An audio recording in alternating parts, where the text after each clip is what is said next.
నంద్యాల జిల్లా వెలుగోడు రిజర్వాయర్లో నీటి కుక్కలు దర్శనమిచ్చాయి. జలాశయంలో నీటి కుక్కలు తిరుగుతూ వీక్షకులకు కనువిందును చేస్తున్నాయి. అటు భూమి మీద ఇటు నీటిలోనూ నివసించే నీటి కుక్కలు చేపలను ఆహారంగా తీసుకుని జీవనాన్ని సాగిస్తూ ఉంటాయి. ఈ నీటి కుక్కల జాతి అంతరించిపోతూ ఉండటంతో వీటిని సంరక్షించాలని పర్యాటకులు, జంతు ప్రేమికులు కోరుతున్నారు. ఈ నీటి కుక్కలకు శాస్త్రీయ నామం అట్టర్. పెద్దగా అలికిడి లేని నీటి వనరులు ఉన్న ప్రాంతాల్లో ఇవి ఎక్కువగా సంచరిస్తూ ఉంటాయి.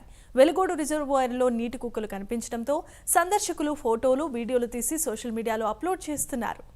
ఇదే అంశానికి సంబంధించి మరిన్ని అప్డేట్స్ ను మా ప్రతినిధి శివరాజ్ కుమార్ అందిస్తారు. శివరాజ్ కుమార్, చెప్పండి. జమీమా నంద్యాల జిల్లా వెలుగోడు రిజర్వాయర్ లో ఈరోజు నీటి కుక్కలు దర్శనమిచ్చాయి.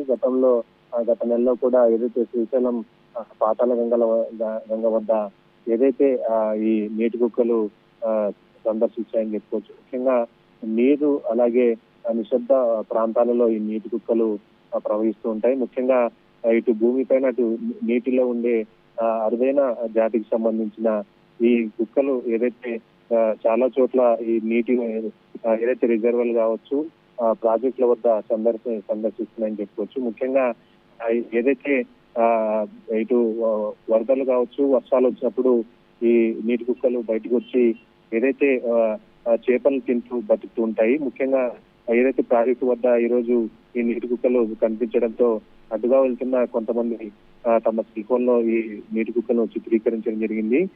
ముఖ్యంగా నీటితో పాటు భూమిపైన కూడా జీవించే శక్తి జీవాలకు ఉంటాయని చెప్పి అటవీ శాఖ అధికారులు చెప్తున్నారు. ముఖ్యంగా వీటి ద్వారా ఎలాంటి హాని ఉండదు. కానీ వీటిని ఏదైతే పట్టుకోవడానికి ప్రయత్నం చేసినా మిగతా ఎలాంటి చర్యలు పాల్పడిన వారిపైన శిక్షలు ఉంటాయని చెప్పి వన్యప్రాణుల చట్టం కింద వీటిని శిక్షించే అవకాశం ఉందని చెప్పి ఇటు ఫారెస్ట్ అధికారులు హెచ్చరించడం జరిగింది. నీటి కుక్కలు ఇప్పుడు ఏదైతే రిజర్వాయర్ చుట్టుపక్కల కనిపిస్తున్నాయి, దీనిని ఇటు స్థానికంగా ఉన్న కొంతమంది ఏదైతే డ్యామ్ వద్దకు వెళ్ళినప్పుడు వీటిని తమ సెల్ ఫోన్ చిత్రీకరించారు. జమీమా.